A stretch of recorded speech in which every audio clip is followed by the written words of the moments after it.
प्यारे बच्चों, LGR study में आप सभी का स्वागत है। आपको पता होना चाहिए कि आज जो है गणित में एक नया चैप्टर हम शुरू करने वाले हैं जिसका नाम है प्रायिकता। और आज का क्लास काफ़ी महत्वपूर्ण होगा क्योंकि आप सभी को पता है कि किसी भी चैप्टर का फर्स्ट क्लास जो होता है उस पूरे चैप्टर का रीड होता है, काफ़ी ज़्यादा महत्वपूर्ण होता है। तो आप लोगों से गुजारिश है कि आप लोग शुरू से अंत तक क्लास को देखिएगा क्योंकि आज के क्लास में हम प्रायिकता से रिलेटेड सभी कंसेप्ट और फार्मूला का डिस्कशन करने वाले हैं। बेस्ट कंसेप्ट आपको देने वाले हैं। आपको 100% जो है प्रायिकता से रिलेटेड कंसेप्ट जीरो लेवल से हाई लेवल तक का आपको यहाँ पर आज के क्लास में मिलने वाला है। अगर आप प्रायिकता इसके बाद जो है पूरा सीखना चाहते हैं 100%, तो आप इस क्लास को शुरू से अंत तक देखिए क्योंकि पूरे बेसिक लेवल से हाई लेवल तक का जो है प्रायिकता पढ़ाएंगे। आपको हम एक भी कंसेप्ट छूटेगा नहीं और बहुत ही आसानी तरीक़ा से सब कुछ आपको समझ में आएगा। और फिर लास्ट में कुछ प्रश्न भी हम लोग करेंगे, तो शुरू से अंत तक बने रहिए। एक एक चीज़ों को सीखने समझने का कोशिश कीजिएगा। चलिए शुरू करते हैं। और जितने भी बच्चे अगर अभी तक हमारा पेड कोर्स ज्वाइन नहीं किए हैं तो ज़रूर ज्वाइन कर लीजिएगा। आप इस नंबर पर कॉल करके हमसे सारा जानकारी जो है पेड कोर्स से रिलेटेड ले सकते हैं।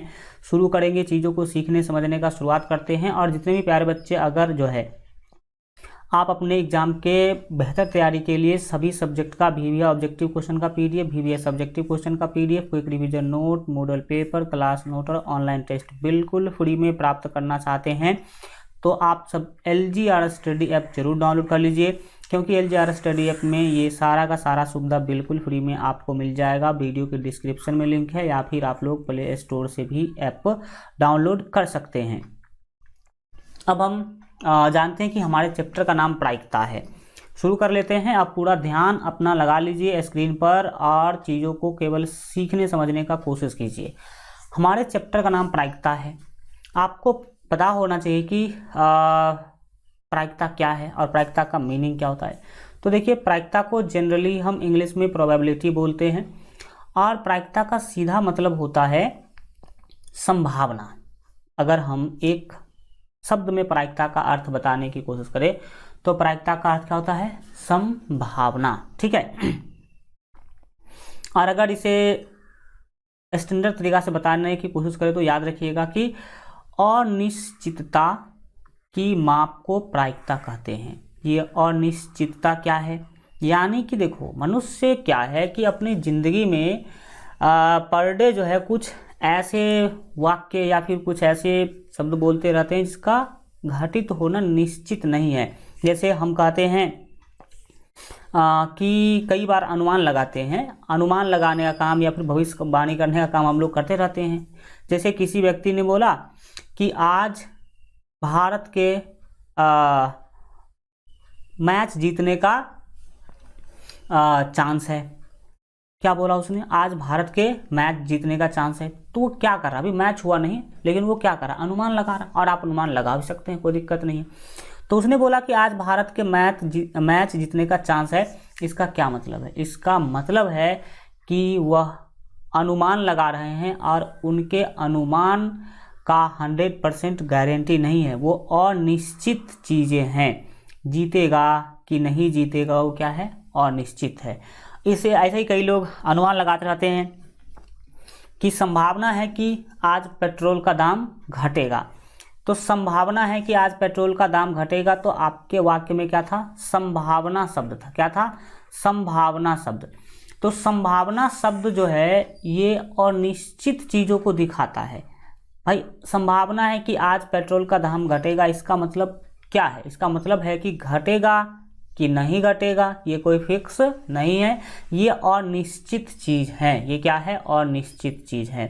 तो आप जो अनुमान लगाते हैं, संभावना व्यक्त करते हैं, इसी का हम लोग प्रायिकता में क्या करने वाले हैं? माप करने वाले हैं, मापने वाले हैं कि कितना अनुमान, कितना संभावना, वो भी संख्या के रूप में। किसके रूप में? संख्या के रूप में हम लोग अनुमान या संभावना, जिसको अनिश्चितता कह लीजिए, उसका जो है माप करने वाले हैं और उसका माप ही प्रायिकता जो है कहलाता है। अगर मैं आपको समझाने की कोशिश करूँ तो देखिए, होता क्या है कि मानव जीवन और निश्चितताओं से भरा है। बिल्कुल सही। मनुष्य का जीवन में कोई कुछ भी चीज़ फिक्स है कि कौन क्या कब बनने वाला है, फिक्स नहीं है, और या फिर क्या कुछ उसके जीवन में घटना घटित होने वाली है, कोई निश्चित नहीं है। तो मानव जीवन जो है अनिश्चितताओं से भरा हुआ है। भविष्य के बारे में प्रायः हम लोग अनुमान लगाते रहते हैं। बिल्कुल सही भाई साहब, हम लोग भविष्य के बारे में अनुमान लगाते रहते हैं कि ऐसा होगा वैसा होगा, ठीक है। तथा अक्सर निम्नलिखित प्रकार के वाक्यों का प्रयोग करते हैं। कौन कौन सा वाक्य हम लोग बोलते रहते हैं? जनरली हम लोग बोलते रहते हैं कि अधिक संभावना है कि आज वर्षा होगी। तो यहाँ पर शब्द आपने बोल दिया संभावना। तो आप बोल रहे हैं कि अधिक संभावना है कि आज वर्षा होगी, तो इसका क्या मतलब है? इसका मतलब यह है कि आप अनुमान लगा रहे हैं वर्षा होने की, ठीक है। तो हो सकता है कि आपका अनुमान सही भी हो सकता है और आपका अनुमान गलत भी हो सकता है। तो ये वर्षा का होना जो है अनिश्चितता है, निश्चित चीज़ नहीं है। इसी तरह हम लोग कई बार बोलते रहते हैं कि संभवतः पेट्रोल की कीमत घटेगा। तो पेट्रोल की कीमत घटेगा मतलब संभवतः का मतलब आप फिक्स नहीं कह रहे हैं, संभावना व्यक्त कर रहे हैं। तो संभवतः पेट्रोल की कीमत घटेगी, ये भी क्या है? और निश्चितता है। घटेगा कि नहीं घटेगा कोई गारंटी नहीं है। फिर आप बोलते हैं कि संदेह है कि इस परीक्षा में राजीव उत्तीर्ण होगा। उत्तीर्ण मतलब पास करेगा। अब राजीव कोई ऐसा लड़का है जो किसी एग्जाम का तैयारी कर रहा है, तो उसके बारे में कोई दूसरे व्यक्ति जो है मतलब अनुमान लगा रहे हैं कि संदेह है कि इस परीक्षा में राजीव पास करेगा। संदेह मतलब पास नहीं करेगा, ऐसा उनको लग रहा है। तो ऐसा क्यों लग रहा हो? क्योंकि वो कम पढ़ रहा होगा। तो इसीलिए कहते भाई साहब आप पढ़िए मन लगा के, ताकि लोग आपके बारे में कहे कि आप फिक्स इस बार पास करोगे ही करोगे, ठीक है। तो संदेह जो आपका शब्द है वो क्या है? तो संदेह भी कोई 100% सही चीज़ नहीं होता है। संदेह है कि वो परीक्षा में पास कि इस परीक्षा में वो उत्तीर्ण होगा कि नहीं। तो संदेह कोई ज़रूरी है कि नहीं ही होगा, हो भी सकता है पास भाई। तो ये भी अनिश्चितता हो गया। और एक कुछ मान लीजिए कहते हैं कि सोहन के फर्स्ट करने का संयोग कम है। अब सोहन कम पढ़ रहा होगा तो दूसरे लोग या फिर कोई पड़ोसी अनुमान लगा सकता है कि भाई संयोग कम है कि तुम फर्स्ट करोगे। क्यों? क्योंकि तुम पढ़ते कम हो। तो संयोग न व्यक्त कर रहा भाई, 100% तो नहीं बता रहा है। कोई ज़रूरी ही नहीं है कि वो फर्स्ट कर ही जाए या फिर फर्स्ट ना ही करे। तो यहाँ पर आपने कुछ शब्द देखा। क्या शब्द देखा? यहाँ पर आपने देखा संयोग, यहाँ पर आपने देखा संदेह, संभवता, संभावना। ये सब जो शब्द है आपको पता होना चाहिए कि इस सभी शब्दों से अनिश्चितता का बोध होता है। यह हमें पता चलता है कि अनिश्चित चीज़ है, 100% सही चीज़ नहीं है। क्या होगा क्या नहीं होगा 100% कहना नहीं उचित है। तो प्रायिकता में हम लोग इसी तरह के अनिश्चितता का जो माप है वो संख्या के रूप में करते हैं। किसके रूप में करते हैं? संख्या के रूप में। तो उसको भी हम समझा देते हैं।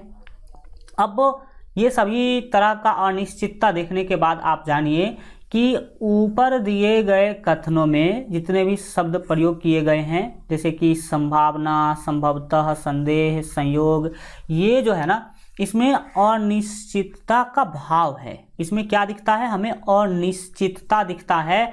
और प्रायिकता के अंदर इस प्रकार के कथनों की निश्चितता अथवा अनिश्चितता की माप संख्याओं के रूप में किया जाता है।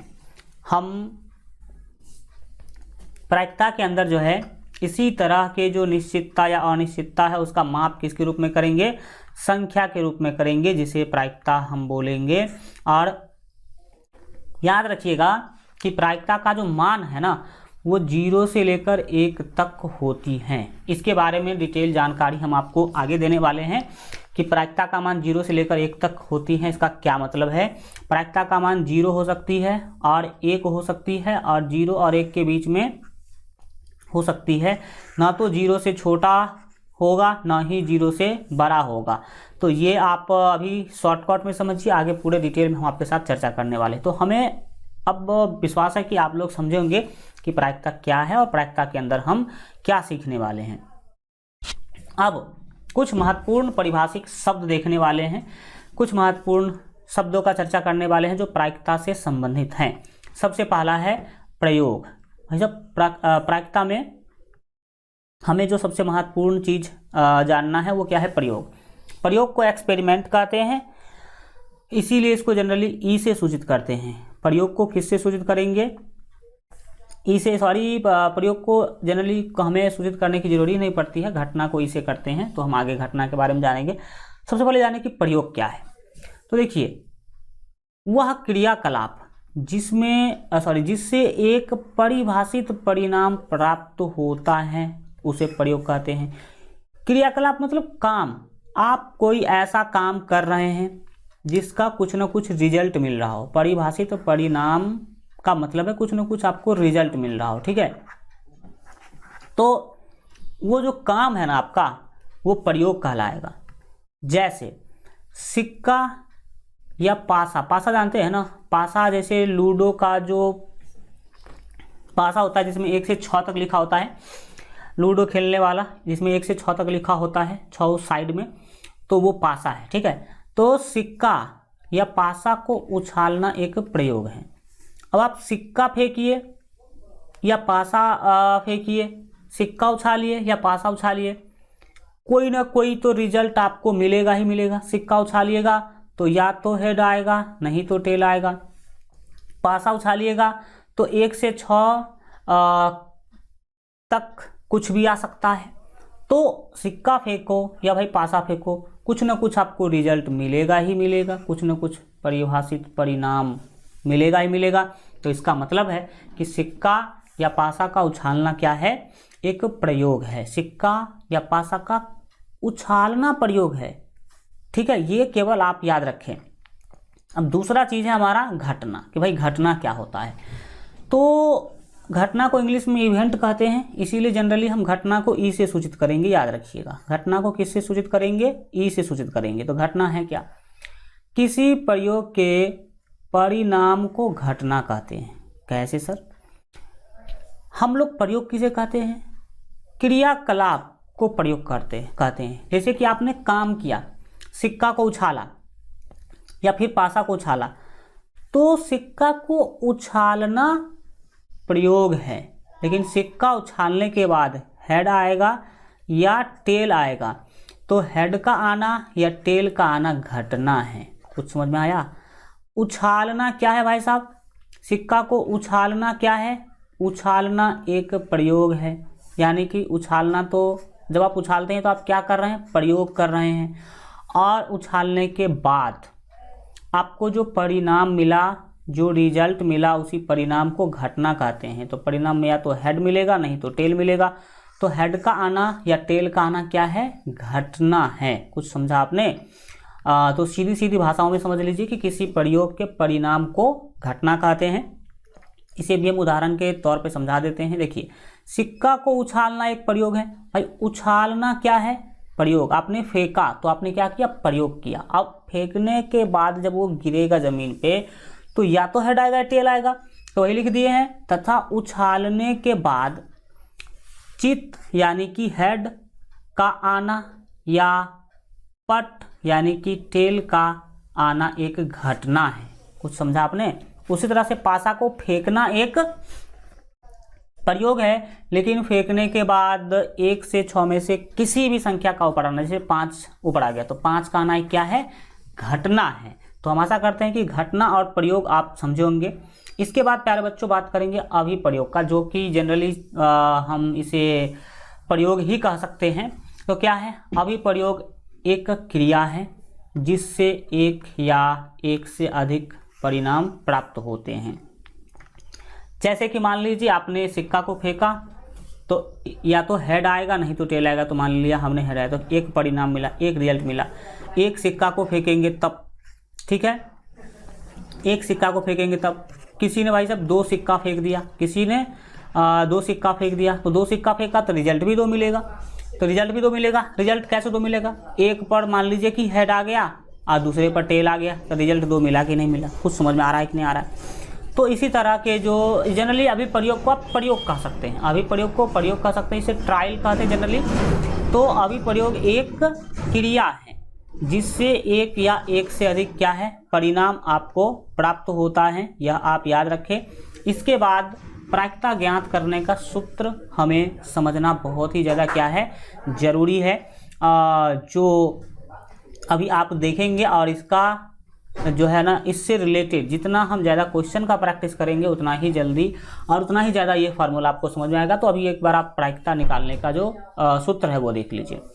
प्रायिकता ज्ञात करने का सूत्र क्या है भाई साहब, सीधा समझिए। देखिए, किसी भी घटना ई की, घटना को ई से सूचित करते हुए पहले ही बता दिए हैं, तो किसी घटना ई की सैद्धांतिक प्रायिकता याद रखिएगा।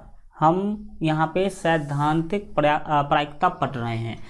एक प्रायिकता होता है प्रायोगिक प्रायिकता, जो यहाँ पे हमें नहीं पढ़ना है। तो सैद्धांतिक प्रायिकता को निम्नलिखित रूप से परिभाषित किया जाता है। अब किसी भी घटना का अगर आपको प्रायिकता निकालना है तो आप सूत्र क्या यूज करेंगे, जैसे कि मान लीजिए यहाँ पर सूत्र है पीई बराबर घटना ई के अनुकूल परिणामों की संख्या और बट्टा प्रयोग के सभी संभव परिणामों की संख्या। तो देखिए यहाँ पर इसको मैं एक एग्जाम्पल के हेल्प से क्या करता हूँ आपको समझाता हूँ, तो आप लोग ज़रा इसको समझने की क्या करेंगे, कोशिश करेंगे। किसी घटना ई की प्रायिकता निकालने का, जनरली सैद्धांतिक प्रायिकता निकालने का जो सूत्र है वो पीई, पी का मतलब क्या, पी का मतलब घटना ई की प्रायिकता। पी को क्या पढ़ेंगे, घटना ई की प्रायिकता। तो कोई भी घटना हो उसको हम ई से सूचित करते हैं। तो घटना ई की प्रायिकता क्या होती है, घटना ई के अनुकूल परिणामों की संख्या और बट्टे प्रयोग के सभी संभव परिणामों की संख्या, प्रयोग के सभी संभव परिणामों की संख्या। तो यहाँ पर हम एक एग्जाम्पल के हेल्प से इस सूत्र का आपको हम मतलब सूत्र को क्लियर करवाने वाले हैं। वैसे तो यह सूत्र आगे आपको इतना ज़्यादा क्लियर हो जाएगा क्योंकि 20-25 क्वेश्चन हम बनाएंगे आगे, तो आप लोग आराम से समझ पाएंगे। देखिए, हम एक प्रश्न देते हैं आपको, क्या देते हैं, प्रश्न में हमने बोला कि एक सिक्का या फिर पासा वाला लेते हैं एक पासा को उछाला गया है तो 5 को ऊपर आने की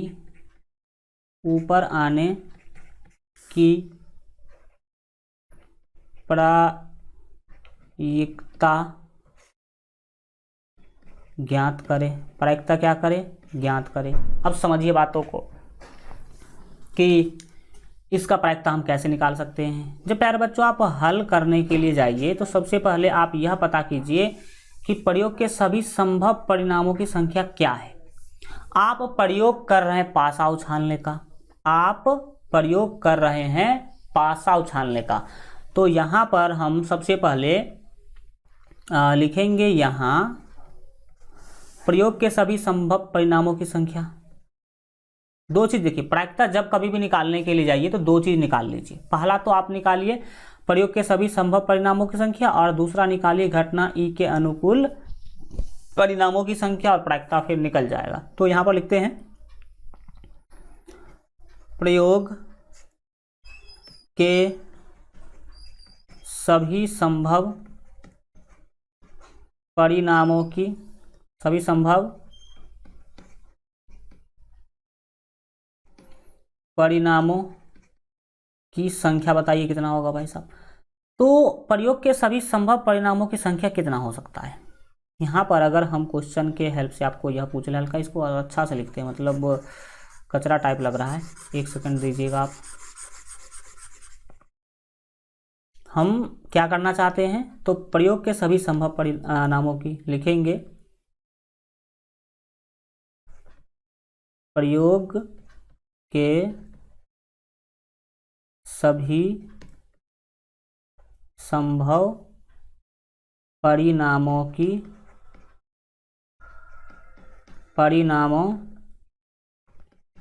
की संख्या निकालना चाहते हैं। देखिए, जब आप पासा फेंकते हैं तो एक प्रयोग है और इसका रिजल्ट क्या आ सकता है। सभी संभव परिणाम कितने हैं, रिजल्ट आने के सभी संभव परिणाम कितने हैं। तो जब आप पासा फेंकते हैं तो हो सकता है कि 1 आ जाए, या 2 भी आ सकता है, या 3 भी आ सकता है, या 4 भी आ सकता है, या 5 भी आ सकता है, या 6 भी आ सकता है। तो यहाँ पर देखिए प्यारे बच्चों, प्रयोग के सभी संभावित परिणाम कुल इतने ही हैं और ये टोटल 6 हैं। ये कितने हैं? 6। 1 भी आ सकता है, 2 भी आ सकता है, 3 भी, या 4, 5 या 6 में से कोई भी आ सकता है। यानी कि जो आप प्रयोग कर रहे हैं इसका जो इस प्रयोग के सभी संभव परिणाम जो है वो कुल 6 है। सभी संभव परिणाम कितने हैं? 6 है। अब हमें प्रायिकता निकालना है 5 को ऊपर आने की। तो हम 5 को ऊपर आने की घटना को ई मान लेते हैं। लिखेंगे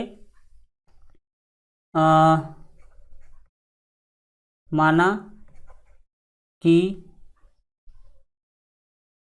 5 को ऊपर आने की घटना ई है। हमने 5 को ऊपर आने की घटना को क्या नाम दे दिया? ई नाम दे दिया। तो अब हम क्या करेंगे? तो घटना ई के अनुकूल, घटना ई के अनुकूल, ठीक है, अनुकूल परिणामों की संख्या, परिणामों की संख्या हम पहले प्राप्त करेंगे। तो बताइए घटना ई के अनुकूल परिणामों की संख्या कितना है। तो आपका घटना ई जो है 5 को आना है। अब 5 को आने की जो भाई साहब संभावना है ना, वो तो एक ही है। 5 को ऊपर आने की संभावना एक ही है, क्योंकि एक ही 5 है। कितने 5 है? 1। तो 5 को ऊपर आने के अनुकूल परिणामों की जो संख्या है वो केवल 1 है। यानी कि एक ही संभावना है कि 5 आ सकता है। एक ही संभावना है कि क्या आ सकता है? 5 आ सकता है। तो हमें तो जगह नहीं है, नीचे में आप लिखिएगा, हम यहाँ पे बगल में लिख देते हैं। तो लिखेंगे इसीलिए PE बराबर PE का मतलब घटना ई की प्रायिकता बराबर। और घटना ई क्या है? तो हमने लिखा है कि माना कि 5 को ऊपर आने की घटना ई है। तो ई क्या है? 5 को ऊपर आने की घटना है। 5 को ऊपर आने की क्या है? घटना है ई। तो हमें पी निकालना है। तो पी का सूत्र क्या होता है भाई साहब? पी का सूत्र होता है प्रयोग के सभी संभव परिणामों की संख्या। तो प्रयोग के सभी संभव परिणामों की संख्या को हमें नीचे लिखना है, जो कि आप देख सकते हैं कि 6 है। कुल संभावना 6 है। और जिसका प्रायिकता निकालना चाहते हैं, जिसको ऊपर आने की प्रायिकता निकालना चाहते हैं, उसकी संभावना तो एक ही है। तो हम उसे लिखेंगे ऊपर। तो ये 1/6 आपका फाइनल क्या हो जाएगा? आंसर हो जाएगा। तो जब कभी भी इस तरह का प्रश्न आएगा, प्रायिकता ज्ञात करने के लिए बोलेगा, तो ये 3 काम करेंगे। पहला काम कर लीजिएगा कि प्रयोग के सभी संभव परिणामों की संख्या निकाल लीजिएगा।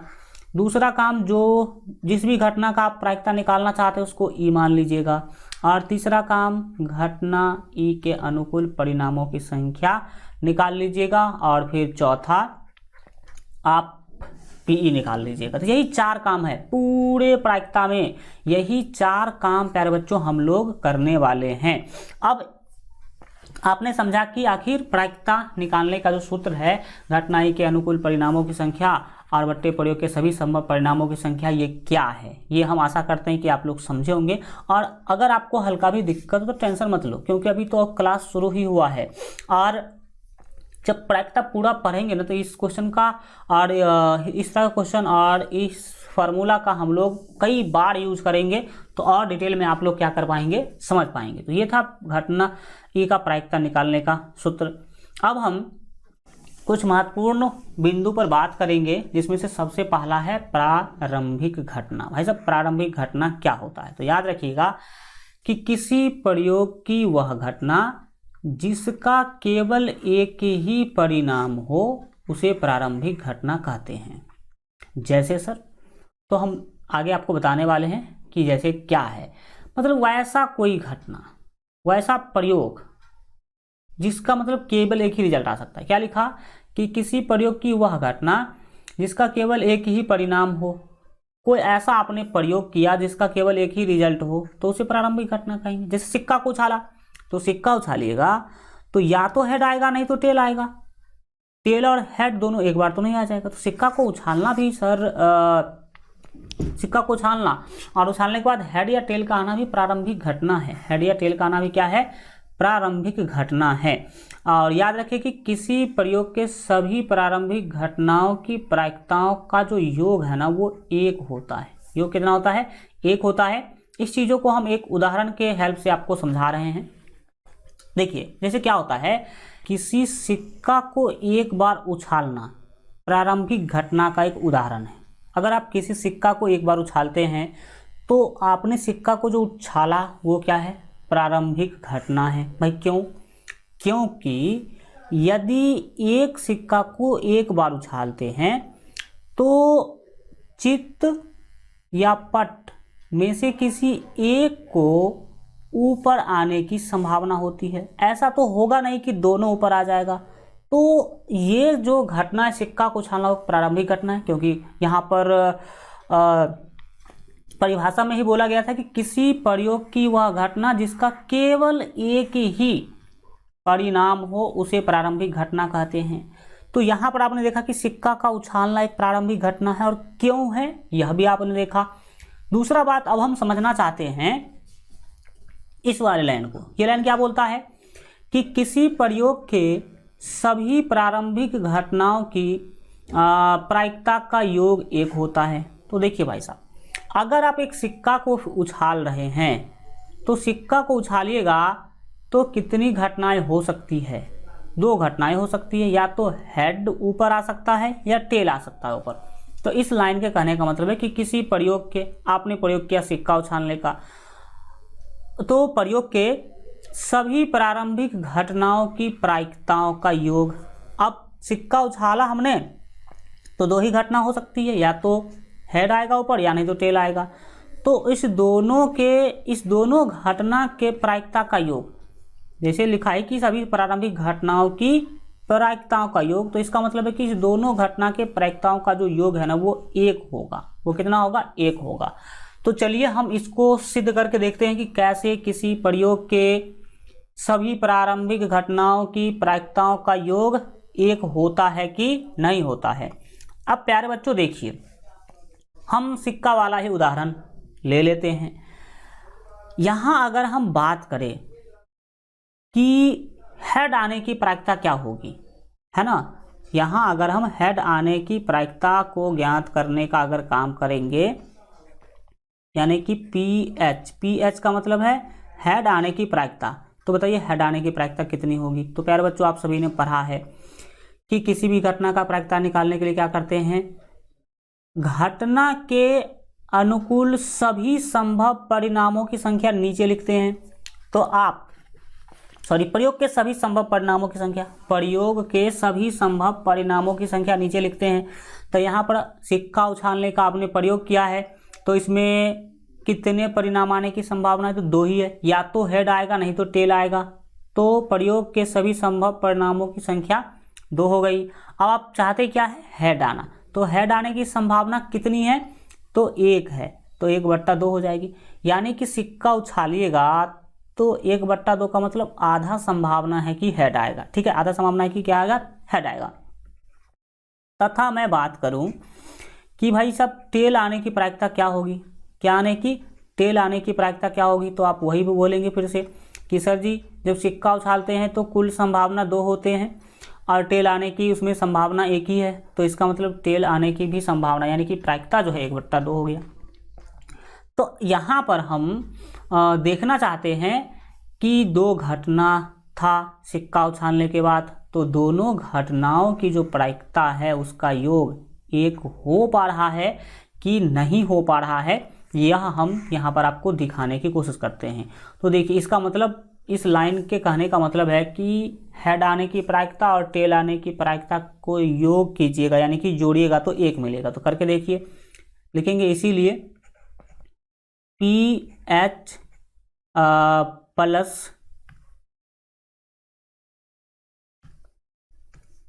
P H plus P T, यानी कि हेड आने की प्रायिकता और टेल आने की प्रायिकता को हम जोड़ रहे हैं। तो जोड़िए, देखिए क्या आता है। अरे भैया पी सही से लिख जाओ। तो यहाँ पर समझिएगा कि कितना आ रहा है। तो देखो भाई साहब, हेड आने की प्रायिकता है 1/2, बिल्कुल ठीक, और टेल आने की प्रायिकता भी है 1/2। तो हम दोनों को जोड़ेंगे, 1/2 1/2 तो 1 ही होगा। कैसे, देखिए यहाँ पर देख सकते हैं 2 और 2 का एलसीएम 2 होगा, 2 1 का 2, 1 1 का 1, फिर 2 1 का 2 और 1 1 का 1, ऊपर भी प्यारे बच्चों हो गया 1 1 2, नीचे भी हो गया 2, तो 2/2 तो 1 ही होगा ना, 1 ही होगा ना। तो ये चीज़ प्रूव्ड हो गया, PROVED हो गया कि किसी प्रारंभिक घटना के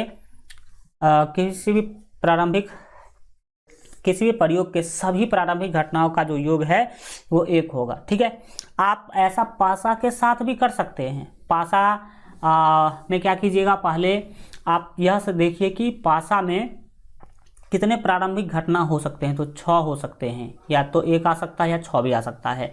तो आप पहले 1 आने की प्रायिकता निकालिएगा, फिर 2 आने की प्रायिकता, फिर 3 आने की प्रायिकता, फिर 4 आने की प्रायिकता, 5 आने की प्रायिकता और फिर 6 आने की प्रायिकता निकालिएगा। और उसके बाद प्यारे बच्चों आप सभी के प्रायिकताओं को जोड़िएगा तो आपको 1 ही मिलेगा। क्योंकि जैसे 1 आने की प्रायिकता क्या होगी, 1/6, 2 आने की प्रायिकता 1/6, सबका 1/6 आएगा 6 बार, तो वो जोड़िएगा तो फिर 1 ही मिल जाएगा। तो ये लाइन बहुत ही ज़्यादा महत्वपूर्ण है कि किसी प्रयोग के सभी प्रारंभिक घटनाओं की प्रायिकता का जो योग है वो 1 होता है। इसके बाद हम पढ़ेंगे अगला प्रश्न, मतलब अगला चीज़ हम जानने वाले हैं जिसका नाम है पूरक घटना। अब जानिए कि पूरक घटना किसे कहते हैं, क्या होता है पूरक घटना। तो याद रखिएगा कि यदि ई एक घटना है, ई एक क्या है, घटना है, तो वह घटना जो तब और केवल तभी घटती है जब ई नहीं घटती है, तो उस टाइम पर ई की पूरक घटना कहलाती है। कौन, वो जो ई नहीं घटी वो। जैसे आप सिक्का को उछालेंगे, सिक्का को उछालिएगा तो अगर मान लीजिए कि हेड के आने की जो घटना है वो एक घटना है, ठीक है, हेड के आने की एक घटना है, तो हेड के आने की घटना का पूरक घटना कौन होगा, हेड के आने की घटना का पूरक घटना कौन होगा, तो वो टेल के नहीं आने की घटना, टेल के नहीं आने की घटना जो है हेड के आने की पूरक घटना है। कैसे सर, इसको देखिए समझिए, इसमें बोला ही वही गया है कि यदि ई एक घटना है, जैसे हेड एक क्या है, घटना है। जब आप सिक्का उछालते हैं तो 2 ही संभावना, या तो हेड आएगा नहीं तो टेल आएगा। तो यदि ई एक घटना है तो वह घटना जो तब और केवल तभी घटती है जब ई नहीं घटती, ई की पूरक घटना कहलाती है। ई की क्या कहलाती है, पूरक घटना कहलाती है। तो आप यहाँ पर हेड के आने की घटना एक मान लीजिए कि हेड के आने की घटना है, सिक्का उछाला आपने और आपसे कोई आदमी पूछ रहा है कि हेड के आने की प्रायिकता क्या होगी, या फिर कोई पूछ रहा है कि टेल के नहीं आने की प्रायिकता क्या होगी। तो हेड का आना या टेल का नहीं आना दोनों बात बराबर ही है। ये बोल रहा है कि हेड का आना, तो हेड का आना मतलब हेड आएगा, और ये पूछ रहा है कि टेल का नहीं आना, टेल नहीं आएगा तो कौन आएगा भाई, हेड आएगा। टेल नहीं आएगा तो कौन आएगा, हेड आएगा। तो यहाँ पर वही बोल भी रहा है कि यदि ई एक घटना है तो वह घटना जो तब और केवल तभी घटती है जब ई नहीं घटती है, जब ई क्या होती है, नहीं घटती है। मतलब हेड एक घटना है तो उसका पूरा घटना क्या होगा, टेल हेड आने की अगर एक घटना है तो टेल नहीं आना क्या होगा, इसका जो है एक पूरक घटना होगा, और इसको डिटेल में आगे हम बहुत अच्छा तरीका से समझने वाले हैं। इससे रिलेटेड पहला बात आप याद रखिएगा, देखिए परिभाषा उतना महत्वपूर्ण नहीं है, महत्वपूर्ण है ये चीज़ महत्वपूर्ण है। क्या है यह? पूरक घटना को ई नहीं या ई के ऊपर, यहाँ पर देख सकते हैं रेखीय कोष्ठ, या ई डैश, ये डैश है प्यारे बच्चों, या ई के ऊपर सी, ई के पावर में सी मतलब कम्प्लीमेंट्री होता है, कम्प्लीमेंट्री को पूरक कहते हैं, इसीलिए सी से सूचित करते हैं, से सूचित किया जाता है। याद रखिए हमने 4 चीज़ बताया है सूचित करने से रिलेटेड, लेकिन जनरली यूज होगा ये और ये। फुल फॉर्म में यह यूज करेंगे, शॉर्ट फॉर्म में यह यूज करेंगे, ये दोनों एनसीईआरटी में गिवन है, ये सब आपको दूसरे बुक में मिल जाएगा। मैं ये सब पढ़ा देता हूँ ताकि अगर कोई दूसरा बुक भी आप उठाइएगा तो आपको दिक्कत ना हो। तो ये किससे सूचित किया जाता है? पूरक घटना को, यह आप याद रखें। और दूसरा सबसे महत्वपूर्ण पूरक घटना से पॉइंट, घटना ई की प्रायिकता प्लस घटना ई नहीं की प्रायिकता जो है एक होती है, यानी कि पीई और पीई नहीं, यानी कि घटना ई की प्रायिकता और घटना ई नहीं की प्रायिकता जो है एक होती है। यहाँ पर इस वाले सूत्र को ऐसे भी आप लिख सकते हैं। घटना ई का प्रायिकता का क्या मतलब? घटना ई के प्रायिकता का सीधा सीधा मतलब है पीई। क्या मतलब है? पीई। पी मतलब घटना ई की प्रायिकता, घटना ई की प्रायिकता का क्या मतलब है? पी, और ये प्लस है तो प्लस, फिर घटना ई नहीं की प्रायिकता, यानी कि पी ई नहीं, पी ई नहीं, यानी कि घटना ई नहीं की प्रायिकता। तो याद रखिए कि पीई और प्लस पी ई नहीं बराबर प्यारे बच्चों 1 होता है। पीई नहीं बराबर क्या होता है? 1 होता है।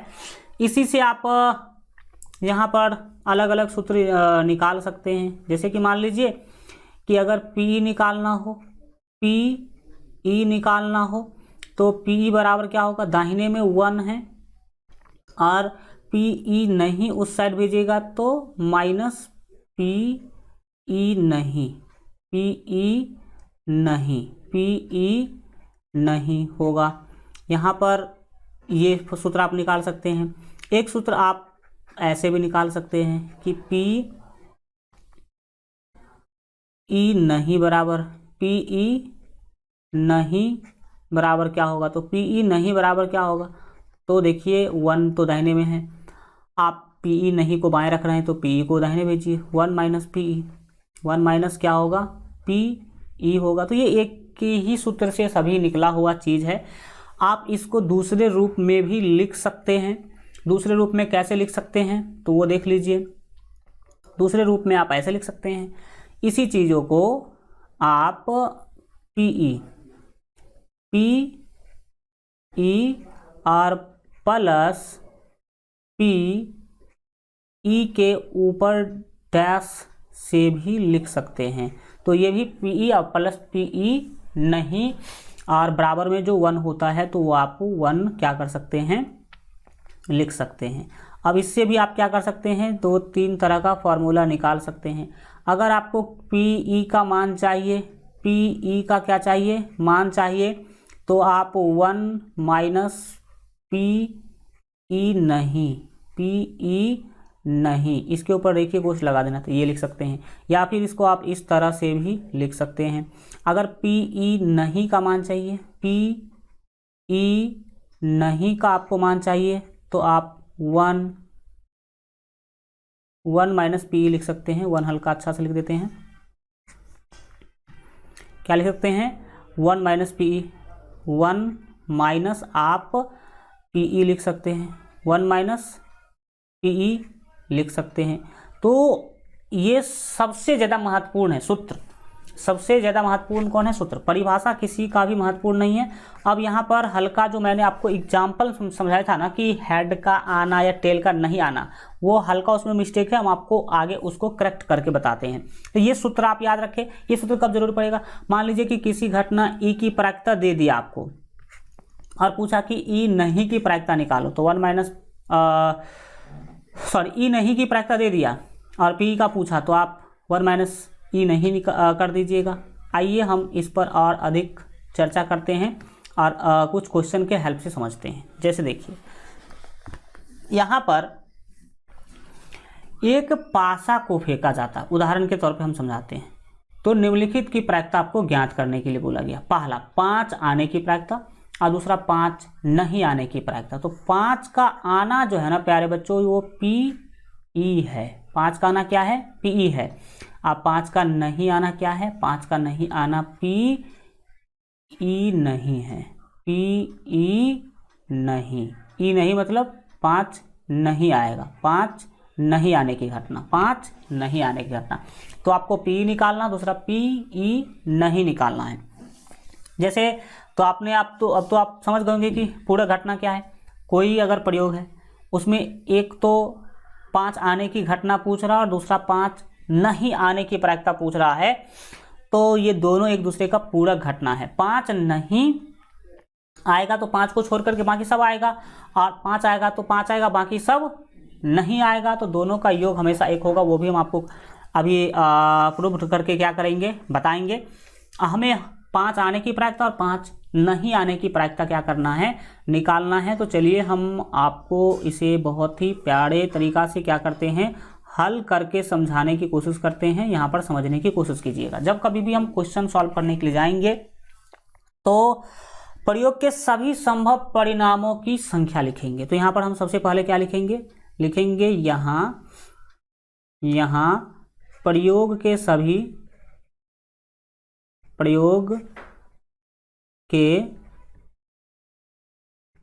संभव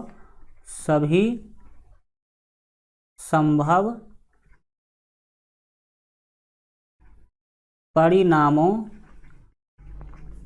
की संख्या। बताइए कितना होगा? प्रयोग के सभी संभव परिणामों की संख्या यहाँ पर कितनी होगी? तो भाई साहब पासा फेंक रहे हैं तो 1 आ सकता है, या 2 भी आ सकता है, या 3 भी आ सकता है, या 4 भी आ सकता है, या 5 या 6 कोई भी आ सकता है। तो कुल संभावना कितना हो गया भाई साहब? 6 हो गया। इस 6 में से कोई भी आ सकता है। तो प्रयोग के सभी संभव परिणामों की संख्या जो है आपका 6 हो गया। तो प्रयोग के सभी संभव परिणामों की संख्या आपको अगर मिला 6, तो इसके बाद आप पहला क्वेश्चन के लिए काम करेंगे। किसके लिए काम करेंगे? पहला क्वेश्चन के लिए। पहला क्वेश्चन में 5 आने की घटना का प्रायिकता पूछ रहा है। 5 आने की घटना तो लिख लेते हैं कि 5 आने की घटना ई है। लिखेंगे माना कि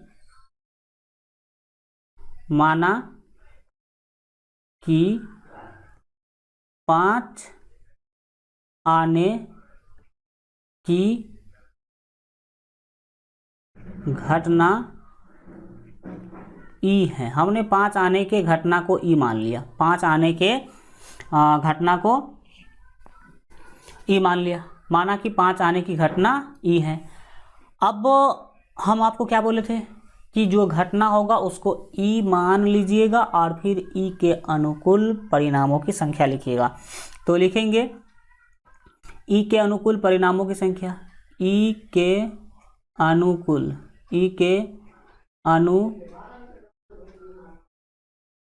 परिणामों की संख्या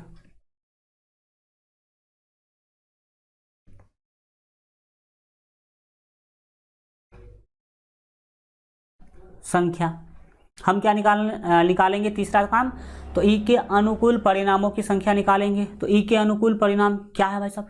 ई क्या है? 5 का आना है, और 5 तो एक बार ही संभावना है आने का। 5 के आने की संभावना कितनी है? 1, क्योंकि एक ही 5 है। तो यहाँ पर हो गया 1। तो इसीलिए आप क्या निकालेंगे? पीई निकालेंगे। क्या निकालेंगे? पीई। तो लिखिएगा इसीलिए पीई बराबर क्या लिखेंगे?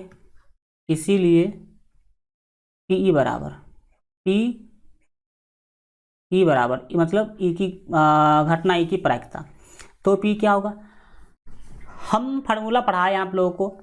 ई के अनुकूल घटना, ई के अनुकूल परिणामों की संख्या ऊपर रखना है। तो ई के अनुकूल परिणामों की संख्या कितना है? 1 है। और प्रयोग के सभी संभव परिणामों की संख्या को नीचे रखना है, तो वो 6 है। फिर हमें घटना ई की प्रायिकता मिल गया 1/6। अब हम दूसरा प्रश्न के लिए काम करेंगे। किसके लिए? प्रश्न नंबर 2 के लिए काम करेंगे। तो इसमें भी 5 नहीं आने की घटना का प्रायिकता निकालना है। तो हम 5 नहीं आने की घटना को P जो है E नहीं मान लेंगे। लिखेंगे माना कि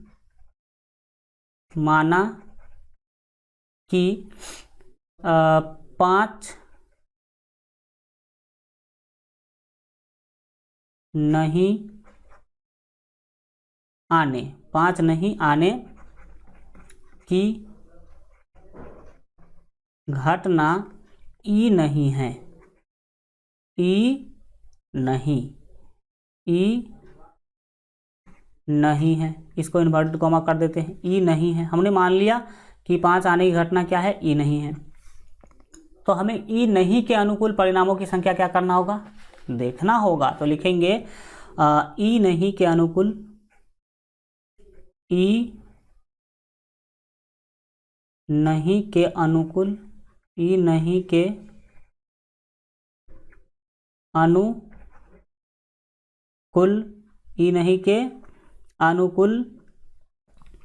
जो है परिणामों की संख्या,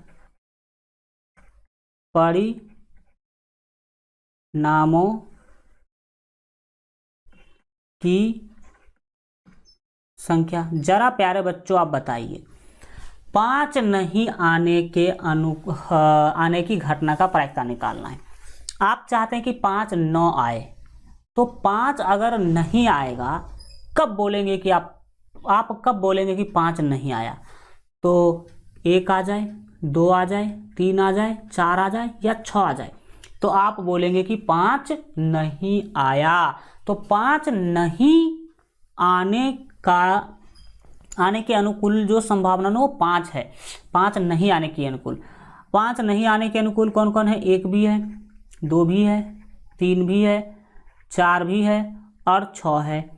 ये इसमें से कुछ भी आ जाएगा ना, तो आप बोलेंगे कि 5 नहीं आया और इसी की प्रायिकता निकालना है। तो 5 नहीं आने की जो प्रायिकता है प्यारे बच्चों, 5 नहीं आने के घटना के अनुकूल जो परिणाम है वो 5 है। कितना है? 5। तो हम यहाँ लिख देते हैं, आप लोग नीचे ही लिखिएगा। तो लिखेंगे इसीलिए अच्छा एक काम करते हैं, अगले पेज में चलते हैं, क्योंकि यहाँ पर और चीज़ें हमें आपको क्या करना है, बताना है। देखते हैं अगले पेज खाली है कि नहीं खाली। तो 1 मिनट रुक जाइए, हम एक पेज ले लेते हैं नया वाला। 1 सेकेंड।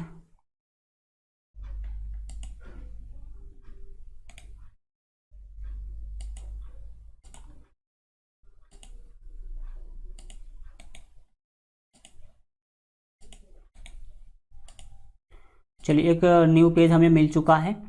तो अब हम यहाँ पर ही काम करेंगे। तो यहाँ पर आपको घटना E नहीं के अनुकूल संभव जो है, E नहीं के अनुकूल यानी कि संभव परिणामों की संख्या आपको मिल गया है। इसीलिए आप PE नहीं निकाल सकते हैं। लिखेंगे इसीलिए PE नहीं बराबर, PE नहीं बराबर। तो E नहीं क्या है? 5 न आने की घटना है। 5 नहीं आएगा तो या तो 1 आ सकता है, 2, 3, 4 या 6 आ सकता है। तो यहाँ पर भी कुल संभावना तो 6 ही है। पासा आपने फेंका तो प्रयोग के सभी संभव परिणामों की संख्या कितना है? 6 है। वो तो पहले ही सर्वमान्य है यहाँ पर।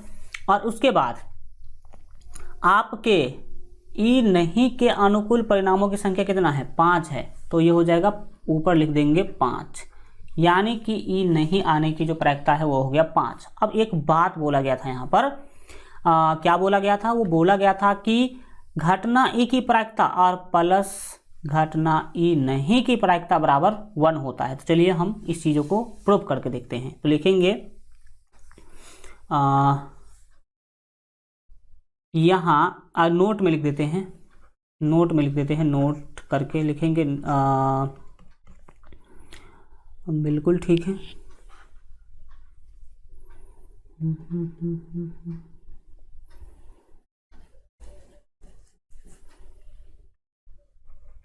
यहाँ उस चीज़ों को प्रूव करके हम आपको दिखाते हैं, प्रूव करके कि कैसे हो सकता है। यहाँ PE PE और प्लस PE नहीं, PE नहीं हम निकाल करके देखना चाहते हैं कि एक आता है कि नहीं आता है। चलो भाई देखिए, आप P का मान रखिए, तो P का मान सर था 1/6। देख लीजिए यहाँ पर 1/6 था, तो हम यहाँ पर रख देते हैं PE की जगह पर 1/6 और प्लस करेंगे PE नहीं, तो PE नहीं का मान मिला है 5/6, तो वो तो गया 6/6, 1 हो जाएगा। देखिएगा 6 और 6 का एलसीएम 6, 6 का 6, 1 1 का 1, फिर 6 का 6 और 5 1 का 5 होगा, तो आपको कितना मिला 6/6 मिल रहा है, यानी कि आपको मिल गया 1, जो कि बिल्कुल सही बताया गया था। इसका मतलब कि PE को जोड़िए और PE नहीं को जोड़िए तो हमेशा आपको 1 मिलेगा। कितना मिलेगा? 1 मिलेगा। और देखिए PE नहीं निकालने का ट्रिक हम आपको बता देते हैं। जैसे यहाँ पर PE नहीं निकालना था ना, तो PE नहीं आप दो तरीका से निकाल सकते हैं। एक तो इस तरीका जैसे हमने आपको बताया, और दूसरा क्या है,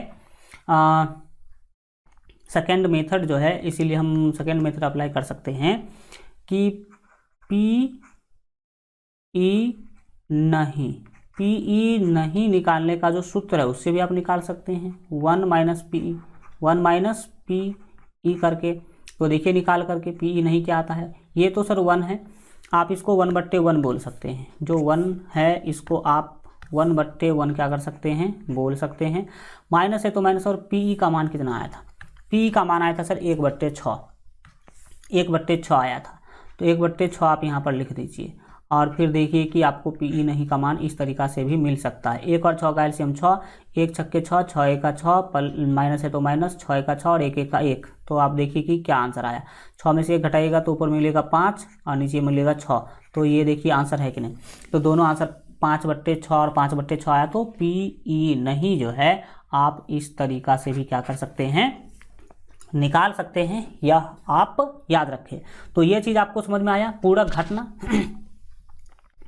अब हम बढ़ते हैं आगे और पूरक घटना के बाद देखेंगे निश्चित घटना। अब निश्चित घटना क्या भाई साहब, आपने क्या किया, सिक्का को उछाला, सिक्का को उछाला तो या तो हेड आएगा या नहीं तो टेल आएगा। तो हेड का आना या टेल का आना निश्चित है क्या? नहीं है, निश्चित नहीं है। लेकिन आपको मैं एक उदाहरण दे रहा हूं। ऐसा सिक्का है जिसके दोनों साइड हेड ही लिखा हुआ है, सॉरी टेल ही लिखा हुआ है। दोनों साइड क्या लिखा है? टेल ही लिखा हुआ है। एक ऐसा सिक्का है जिसके दोनों साइड टेल ही लिखा हुआ है। अब इस सिक्का को उछाल करके टेल प्राप्त करने की घटना क्या होगा? तो टेल प्राप्त करने की घटना निश्चित है। निश्चित है कि जब ऐसा सिक्का है जिसके दोनों साइड टेल ही लिखा हुआ है, यानी कि दोनों साइड टेल ही है, तो फिक्स है कि उसमें टेल ही आएगा। और यह आपने देखा भी होगा शोले फिल्म में। किस फिल्म में? शोले फिल्म में। शोले फिल्म में आपको पता होगा कि धर्मेंद्र और अमिताभ बच्चन होते हैं। तो धर्मेंद्र जो है एक जिसको खोटा सिक्का बोलते हैं, क्या बोलते हैं? खोटा सिक्का बोलते हैं। खोटा सिक्का क्या है? देखिए सिक्का न्याय संगत होता है, यानी कि सही न्याय करता है। जब उसे उछालते हैं तो हेड या टेल के आने की जो संभावना है वो सेम होती है, तो उसे न्याय कर सकते हैं हम। लेकिन खोटा सिक्का किसे कहते हैं? ऐसा सिक्का जो धोखा दे आपको, वो खोटा सिक्का है। अब मान लीजिए कि कोई व्यक्ति है जो ऐसा सिक्का रखा जिसके दोनों तरफ टेल ही है, अब वो उछालेगा तो हमेशा टेल ही आएगा, तो अच्छा नहीं, न्याय नहीं कर पाएगा। तो यही है शोले फिल्म में। शोले फिल्म में जो धर्मेंद्र है और एक आपका अमिताभ बच्चन है, दोनों मित्र हैं, दोस्त है दोनों। तो धर्मेंद्र और अमिताभ बच्चन दोनों किसी भी मुसीबत से लड़ने के लिए हमेशा तैयार रहते हैं। और कोई भी जो है मुसीबत आता है तो दोनों कहा कि हम जाएंगे इसको समाप्त करने, तो हम जाएंगे, यानी कि हम उससे लड़ने जाएंगे तो हम उससे लड़ने जाएंगे। तो धर्मेंद्र क्या करता है कि एक सिक्का रखे हुआ होता है, ठीक है। और जब दोनों में ये हो जाता है कि कौन जाएगा पहले, तो वो क्या करता है धर्मेंद्र कि सिक्का निकालता, कहता है कि देखो चलो टॉस उड़ाते हैं, जो जीतेगा वही जाएगा। तो धर्मेंद्र क्या करता है कि दोनों साइड टेल वाला ही सिक्का रखा हुआ था, दोनों साइड टेल वाला ही सिक्का रखा था। अब जब कभी भी वो धर्मेंद्र क्या करता है, अब वो होता है तो कहता है कि सिक्का उछालते हैं, और धर्मेंद्र बोल देता है कि टेल आएगा। और फिक्स है भाई साहब, दोनों साइड टेल ही था तो टेल आएगा ही आएगा। और फिर धर्मेंद्र जो है मुसीबत को समाप्त करने जाता है। और यह बात लास्ट में पता चलता है अमिताभ बच्चन को, जब धर्मेंद्र मर जाता है तब अमिताभ बच्चन देखता है कि इसके हाथ में तो ऐसा वाला सिक्का है। तो ये समझ में आया कि नहीं? तो आप ऐसा सिक्का फेंकिए जिसमें दोनों साइड टेल ही हो या दोनों साइड हेड ही हो, तो उसको फेंकिएगा तो क्या होगा? निश्चित है कि अगर इसको फेंक रहे हैं तो टेल ही आएगा और इसको फेंक रहे हैं तो हेड ही आएगा। इसको एक एग्जाम्पल के मदद से और समझाते हैं। जैसे कि एक थैला है, एक क्या है? थैला है, ठीक है। अब इस थैला में प्यारे बच्चों 5 लाल गेंद है, 5 लाल गेंद है और 2 काला गेंद है। तो क्या है? काला गेंद है। इसको अच्छा से हमने मिला दिया और हमने आपको बोला कि आंख बंद करके आप इसमें हाथ डालो और एक गेंद निकालो। तो बताइए, अगर कोई आंख बंद करके इसमें हाथ डालेगा, पूरा मिला हुआ है, और एक गेंद निकालेगा, तो कोई निश्चित है कि कौन आएगा? लाल आएगा कि काला आएगा? निश्चित नहीं है। तो ये निश्चित यानी कि घटना नहीं कहलाएगी। लेकिन ऐसा थैला हमने आपको दिया, ऐसा थैला हमने आपको दिया जिसमें प्यारे बच्चों केवल 8 लाल गेंद ही थे, केवल 8 लाल गेंद ही था। और फिर हमने आपको बोला कि क्या करो, इसमें से एक गेंद निकालो। तो यहाँ पर प्यारे बच्चों फिक्स है कि लाल गेंद ही निकलेगा।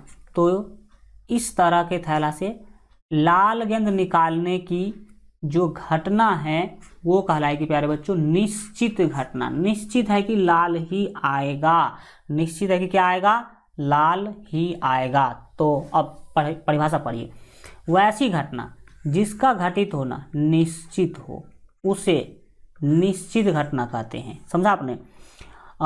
तो उदाहरण के हेल्प से तो बहुत सारा हमने समझा ही दिया। दूसरा चीज याद रखें कि निश्चित घटना की प्रायिकता हमेशा एक होती है। निश्चित घटना की प्रायिकता हमेशा क्या होती है? एक होती है। इसीलिए निश्चित घटना की प्रायिकता बराबर 1, ये फॉर्मूला हमने यहाँ पर क्या किया है? लिख दिया है। अब हम एक उदाहरण के मदद से भी समझते हैं कि क्या निश्चित घटना होती है। तो यहाँ पर हमने लिखा आपके लिए उदाहरण, एक पासा को एक बार फेंकने पर 7 से छोटी संख्या प्राप्त करने की प्रायिकता क्या होगी? लो भाई साहब, जब आप एक पासा को फेंकते हैं तो पासा पर आप सभी जानते हैं कि सभी के सभी 7 से छोटी संख्या ही है। पासा पर सभी के सभी 7 से छोटी संख्या ही है। तो आप अगर पासा को फेंकिएगा तो 7 से छोटी संख्या प्राप्त करने की जो घटना है वो एक निश्चित घटना होगी। निश्चित, अगर आप पासा फेंकिएगा तो निश्चित है कि 7 से छोटी संख्या ही मिलेगी। निश्चित है कि 7 से छोटी संख्या ही मिलेगी। कुछ समझ में आ रहा है? तो ये बात है। अब 7 से छोटी संख्या ही मिलेगी तो ये निश्चित घटना है। तो हम देखते हैं कि निश्चित घटना का जो प्रायिकता है वो क्या होता है। जब हम प्यारे बच्चों हल करेंगे तो सबसे पहले हम प्रयोग के सभी संभव परिणामों की संख्या लिखेंगे यहाँ प्रयोग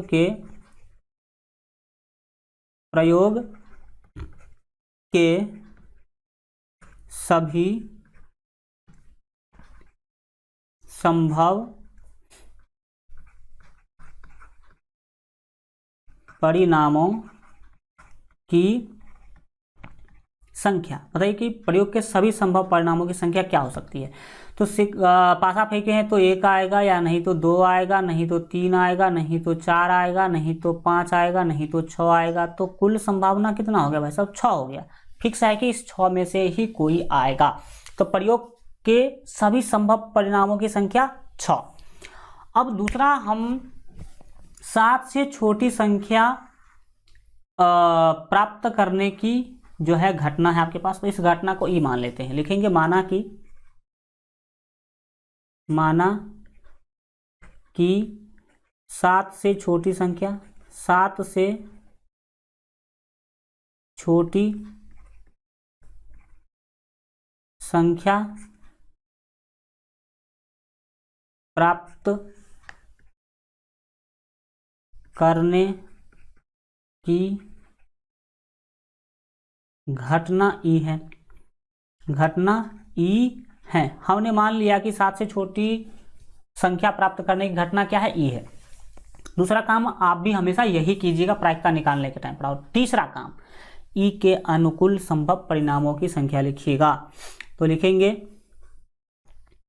अब ई के अनुकूल, ई या फिर घटना ई बोल दीजिए, कोई दिक्कत नहीं है, घटना ई भी आप लिख सकते हैं। लिखेंगे घटना ई के अनुकूल,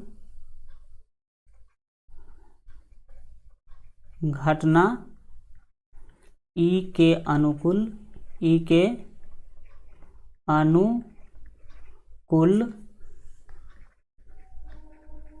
सभी संभव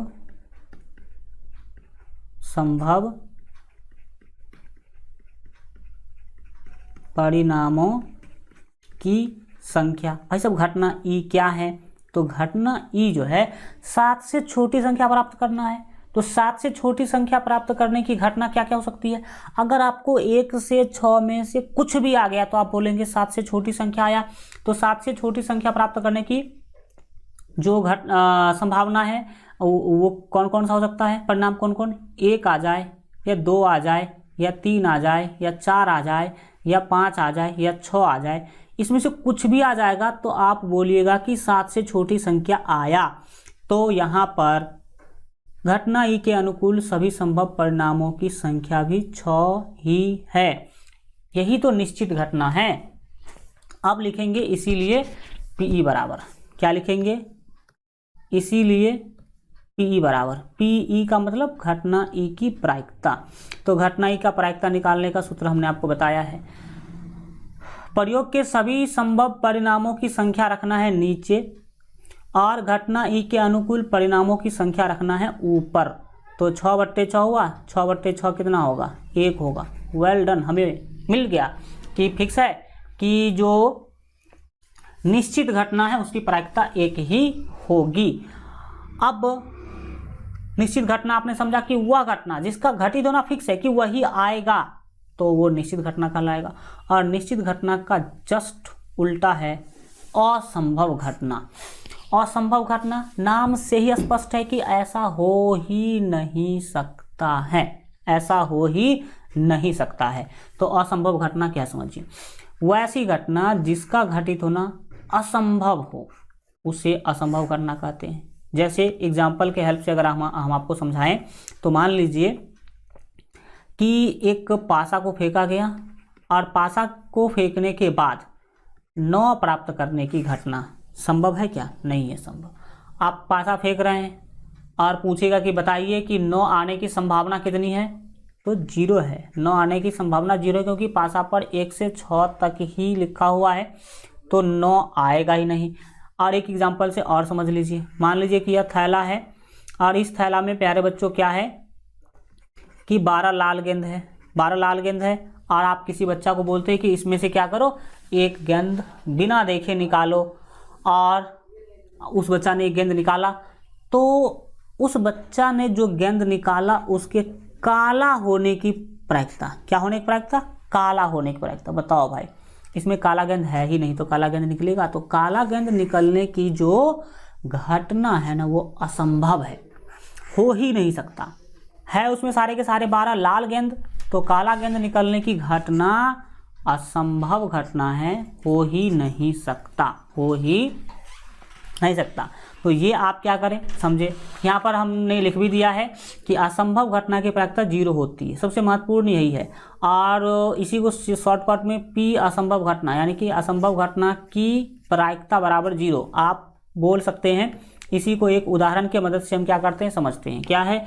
एक पासा को एक बार फेंकने पर संख्या 8 प्राप्त करने की प्रायिकता क्या होगी, यह आपको क्या करना है, बताना है।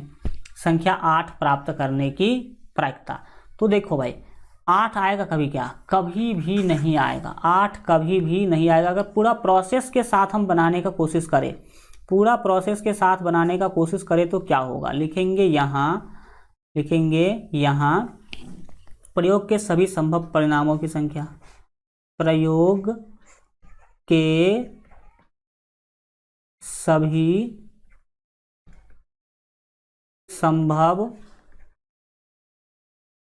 परिणामों, प्रयोग के सभी संभव परिणामों की संख्या, प्रयोग के सभी संभव परिणामों की संख्या।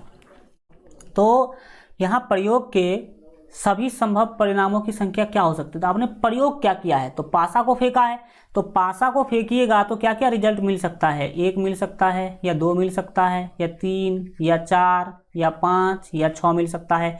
इससे ज़्यादा तो नहीं मिलेगा। तो अगर कुल संख्या देखा जाए तो 6 संभावना है, आपको 6 रिजल्ट मिल सकता है। तो पहला काम आप भी हमेशा यही करें कि प्रयोग के सभी संभव परिणामों की संख्या निकाल लें।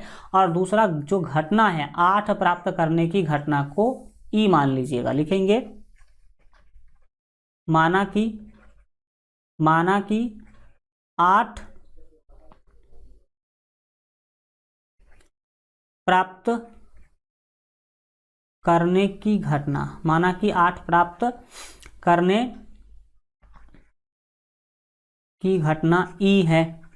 आपने वो 8 प्राप्त करने की घटना को ई मान लिया है, ये मान लीजिएगा। और अब तीसरा काम क्या कीजिएगा? ई के अनुकूल परिणामों की संख्या लिखिएगा। लिखेंगे घटना ई के अनुकूल, घटना ई के अनुकूल, घटना ई के अनुकूल परिणामों की संख्या, परिणामों की आप संख्या लिखिएगा। घटना ई के अनुकूल परिणामों की संख्या। तो घटना ई क्या है? 8 प्राप्त करना है, तो 8 आएगा ही नहीं। तो घटना ई के अनुकूल परिणामों की संख्या क्या है? 0 है। एक भी रिजल्ट ऐसा नहीं होगा जिसमें 8 आएगा। तो 8 आने की जो परिणाम है उसकी संख्या है 0 है। तो हम लिखेंगे, देखिए 3 काम हमेशा कीजिएगा जब कभी भी प्रायिकता निकालने के लिए जाइएगा। तो लिखेंगे इसीलिए पी बराबर, इसीलिए पी ई बराबर, यानी कि घटना ई की प्रायिकता बराबर। तो पी कितना होगा? पी यहाँ पर आपको पता होना चाहिए कि सीधा सीधा घटना ई की जो है प्रायिकता है। तो घटना ई की प्रायिकता के बारे में आपको क्या करना है? आप सभी जानते हैं कि प्रयोग के सभी संभव परिणामों की संख्या नीचे लिखा जाता है और घटना ई के अनुकूल परिणामों की संख्या को ऊपर लिखा जाता है। और आप सभी जानते हैं कि 0 के नीचे जो भी आएगा वो 0 हो जाएगा। तो यहाँ पर पी ई कितना मिला? 0 मिला। तो यह हमें जो है देखने को मिला कि असंभव घटना की प्रायिकता हमेशा 0 होगी। ये चीज़ हम अब अच्छा तरीका से समझ गए। अब अगला चीज़ क्या याद रखिएगा जो कि बहुत ज़्यादा महत्वपूर्ण भी है तो समझने की कोशिश कीजिएगा। क्या है यह? नोट में हमने लिखा है कि किसी घटना के घटने की प्रायिकता 0 और 1 के बीच होती है, जिसमें 0 और 1 भी सम्मिलित हैं। और यहाँ पर हमने लिख दिया है कि पी यानी कि घटना ई के घटने की जो प्रायिकता है वो 0 से बड़ा या उसके बराबर होगा और 1 से छोटा या उसके क्या होगा? बराबर होगा। इस बातों को आप डिटेल में समझिए, समझने की कोशिश कीजिए। किसी भी घटना ई की प्रायिकता का जो मान है प्यारे बच्चों, किसी भी घटना ई के प्रायिकता का जो मान है वो याद रखिएगा कि 0 से लेकर 1 तक हो सकता है। मतलब क्या क्या हो सकता है? 0 हो सकता है, 0.1 हो सकता है, 0.2 हो सकता है, 0.3 हो सकता है, 0.4 हो सकता है, 0.5 हो सकता है, 0.6 हो सकता है, 0.7 हो सकता है, 0.8, 0.9 और 1। बस यही 1 2 3 4 5 6 7 8 9 10 11, यही 11 आंसर होगा किसी भी घटना के प्रायिकता का। और इसका क्या मतलब है? इसका मतलब है कि किसी भी घटना के प्रायिकता का जो मान है वो 0 से कभी भी छोटा नहीं होगा और 1 से कभी भी बड़ा नहीं होगा। 0 से छोटा का मतलब कि -2, -1, यानी कि माइनस में नहीं होगा, ठीक है। और 1 से बड़ा का मतलब 2, 3, 4 ये नहीं होगा, ठीक है। क्या समझा आपने? तो हमें सीधा याद रखना है, इसके कहने का मतलब भी यही है कि किसी भी घटना के प्रायिकता का जो मान है वो 1 से लेकर के 0 से लेकर के 1 तक होगा। और बस यही 11 मान, यही 11 मान किसी भी घटना का प्रायिकता हो सकता है। प्रायिकता का मान कभी भी माइनस में नहीं होगा, यह याद रखें, और 1 से बड़ा नहीं होगा, यह याद रखें। और तीसरा याद रखें कि प्रायिकता का जो मान है, प्रायिकता का जो मान है वो आपको याद रखना है कि प्रतिशत में हो सकता है, प्रतिशत में हो सकता है। तो ये चीज़ आपने देखा कि माइनस में नहीं होगा, 1 से बड़ा नहीं होगा, प्रतिशत में हो सकता है। कैसे सर?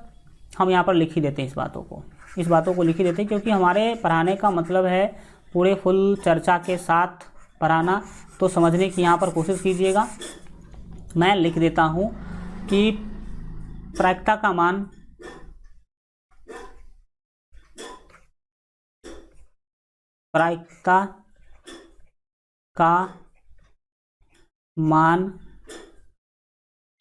प्रतिशत में हो सकता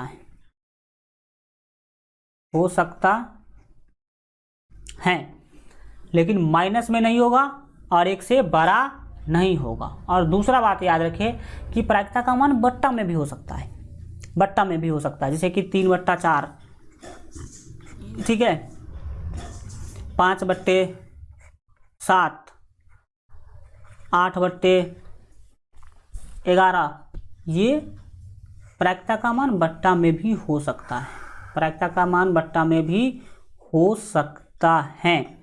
लेकिन याद रखिएगा बट्टा में 2 कंडीशन है, बट्टा में 2 कंडीशन है।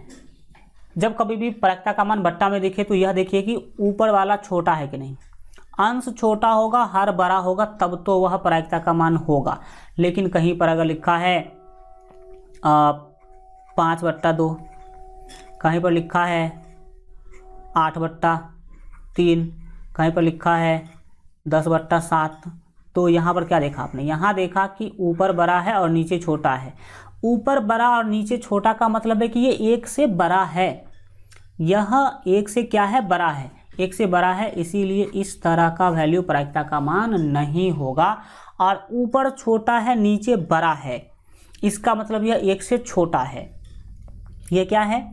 1 से छोटा। 1 से प्यारे बच्चों क्या है? छोटा है। और ये सब क्या है? तो 1 से बड़ा है। ये सब क्या है? ये क्या है? 1 से प्यारे बच्चों बड़ा है, तो इसीलिए यह सब प्रायिकता का मान नहीं होगा, ये प्रायिकता का मान होगा। तो बट्टा में भी हमने आपको पहचानना सिखा दिया, प्रतिशत में भी प्रायिकता का मान होगा। कैसे? क्योंकि आप लोग कभी कभी प्रतिशत में भी अनुमान लगाते हैं। कैसे अनुमान लगाते हैं? आप लोग कहते हैं कि आज भारत के जीतने का संभावना 90% है, तो संभावना व्यक्त कीजिए, अनुमान लगाइए, भविष्यवाणी कीजिए, ये सब प्रायिकता ही कहलाता है। तो आपने देखा कि कैसे हम प्रतिशत में भी अनुमान लगाते हैं। तो प्रतिशत में अनुमान लगाते हैं तो इसका मतलब प्रायिकता का मान प्रतिशत में भी हो सकता है, ठीक है। तो ये प्रायिकता के मान से रिलेटेड है। क्वेश्चन यहाँ से आता है, पूछेगा निम्नलिखित में से कौन किसी प्रायिकता का मान नहीं हो सकता है, या फिर कौन किसी प्रायिकता का मान हो सकता है। तो इस कंसेप्ट को याद रखिएगा तो कभी कोई दिक्कत आपको नहीं होगा। प्रायिकता का कंसेप्ट पढ़ने के क्रम में अब हम ताश पत्ती से संबंधित कंसेप्ट पढ़ेंगे। किससे संबंधित? तो ताश पत्ती से संबंधित। ताश पत्ती आप लोग हम आशा करते हैं कि जानते होंगे, और बहुत सारे बच्चे नहीं भी देखे होंगे, बहुत सारे बच्चे देखे भी होंगे, कोई दिक्कत नहीं है। कुछ भी नहीं जानते हैं तो भी आपको डरने की ज़रूरत नहीं है, हम आपको सब कुछ बताएंगे। ताश में याद रखेगा कि 52 पत्ती होते हैं। कुल कितने पत्ती होते हैं? 52। कुल कितने पत्ती होते हैं प्यारे बच्चों? 52। और 52 पत्ती 4 भागों में बटा होता है। 52 पत्ती कितने भागों में बटा होता है? 4 भागों में बटा होता है, जिसका नाम कुछ इस प्रकार है। एक होता है हुकुम, दूसरा जो ग्रुप है उसका नाम चीरी है, तीसरा ग्रुप का नाम ईंट है, और चौथा ग्रुप का नाम पान है। तो बताइए कि कुल आप यहाँ पर देख रहे हैं कि ताश के कुल 52 पत्ती जो हैं वो 4 भागों में बटे हैं। कितने भागों में बटे हैं? तो 4 भागों में। ताश के 52 पत्ती कुल 4 भागों में क्या है? बटे हुए हैं। तो आपको यहाँ पर समझने की ज़रूरत यह है कि चारों से रिलेटेड सारा जानकारी क्या है। तो देखिए, ये ताश पत्ती कुल 4 भागों में बटे होते हैं। 4 प्रकार के पत्ती होते ताश में। एक हुकुम, दूसरा ग्रुप का नाम चीरी, तीसरा का ईंट, चौथा का पान। सबसे जरूरी बात याद रखिए कि अगर 52 पत्ती है, 4 जगह बांटिएगा तो कुल 13 पत्ती सभी में जाएगा। बिल्कुल सही आपने सोचा। याद रखिए कि 13 पत्ती हुकुम में भी होगा, 13 पत्ती चीरी में भी होगा, 13 ईंट में भी होगा, 13 पान में भी होगा। और दूसरा बात रंग से संबंधित, याद रखिएगा कि हुकुम का पत्ता काला होता है, चीरी का पत्ता भी काला होता है, और ईंट का पत्ता लाल होता है, और पान का पत्ता भी जो है लाल होता है। ये आप याद रखें। कलर भी आपको हेल्प करेगा क्वेश्चन बनाने में, क्योंकि कलर से भी रिलेटेड क्वेश्चन आता है। अगर पत्ती के पहचान का मैं बात करूं तो हुकुम के ऊपर कुछ, हुकुम के पत्ता के ऊपर कुछ इस तरह का साइन बना हुआ था। ये जो हमने नीचे काला जो साइन बनाया, वो हुकुम का जो पत्ती होगा उस पर कुछ इस तरह का काला साइन होगा। जो चीरी का पत्ती होगा कुछ इस तरह का उस पर साइन होगा, और जो ईंट का पत्ती होगा उस पर कुछ इस तरह का लाल कलर में साइन दिया गया होगा। और जो पान है वो तो पान के पत्ता के जैसे ही होगा, तो पान का पत्ता तो ऐसा ही होता है, और पान कैसा होता है, लाल होता है। ईंट का रंग भी कैसा होता है, लाल। ये रटना नहीं पड़ेगा, याद रखिएगा। इसके रंग को मैं याद रखवा देता हूँ आपको। याद रखिएगा कि हुकुम नाम का लड़का काला था, चिड़ियाँ जनरली काली ही होती हैं, एंड ईंट लाल होता है जनरली भाई, और पान भी क्या होता है, लाल होता है। ईंट लाल होता है और पान भी लाल होता है। तो कलर तो रटना नहीं पड़ेगा, हमने पहचान के लिए आपको चीज़ भी दिखा, क्योंकि यहाँ से भी क्वेश्चन आया भाई साहब, यहाँ से भी क्वेश्चन आया है। पत्ती दे देगा, बोलेगा या किस चीज़ का पत्ती है, चीड़ी का, ईंट का या पान का, तो ये चिन्ह देख करके आप बताइएगा कि किस चीज़ का पत्ती है। तो अब आपने देखा कि जो आपके 52 पत्ती है वो 4 भागों में बटे हैं। चारों ग्रुप का भी नाम हमने बता दिया, और आपको अब दिमाग में दौड़ रहा पहले से ही कि हुकुम में भी 13 पत्ते होंगे, चीरी में भी 13 पत्ते होंगे, ईंट में भी 13 होंगे, और इसमें भी 13 होंगे। तो याद रखिएगा कि सभी में बिल्कुल आप सही सोच रहे हैं कि 13 पत्ती होते हैं, लेकिन उस 13 पत्ती का नाम भी अलग अलग होता है। सभी पत्ती का नाम, उस सभी 13 पत्ती का नाम भी अलग अलग होता है। तो अब हम पत्ती का नाम पढ़ने वाले हैं। क्या पढ़ने वाले हैं, पत्ती का नाम जानने वाले हैं। याद रखिएगा, एक पत्ती है जिसका नाम होता है बादशाह, दूसरे पत्ती का नाम होता है बेगम, तीसरे पत्ती का नाम होता है गुलाम, और फिर चौथे पत्ती का नाम होता है इक्का। इक्का मतलब एक, इक्का मतलब एक, ठीक है। और अगले पत्ती का नाम होता है दुग्गी, एंड इसको इसी तरह से जानते हैं, यह आप याद रखें। तीसरे पत्ती का नाम होता है तिग्गी, और चौथे का नाम होता है चौगा। क्या होता है, चौगा, जिसको 4 से सूचित कर सकते हैं। 5वें को हम पंजा बोलते हैं, जिसको 5 से सूचित कर सकते हैं। छठे को हम छक्का बोलते हैं, जिसको 6 से सूचित करते हैं। अगला जो पत्ती है वो सत्ता होता है। इसके बाद जो अगला पत्ती है वो अट्ठा बोलते हैं, जनरली हम लोग बोलचाल की भाषा में ये बोलते हैं। 9 नंबर वाले पत्ती को नहल बोलते हैं, और एक होता है 10 नंबर जिसको दहल बोलते हैं। 10 नंबर वाले पत्ती को क्या बोलते हैं, दहल बोलते हैं। तो ये कुल 13 पत्ती होते हैं, 1 से लेके 10 तक, गुलाम, बेगम और बादशाह 13 हुए। तो ये 13 पत्ती हुकुम में भी होंगे, 13 पत्ती चीरी में भी होंगे, 13 पत्ती ईंट में भी होंगे, और 13 पत्ती पान में भी होगा। 13 पत्ती कहाँ होगा, पान में भी होगा। तो अब हम बात करते हैं आगे। यहाँ पर हम योग लिखेंगे, तो हम योग को पहले से क्या कर दिए हैं, लिख दिए यहाँ पर। अब देखिए, याद रखिएगा कि हुकुम में एक बादशाह होगा। हुकुम में बादशाह कितने होंगे सर, हुकुम में एक बादशाह होंगे।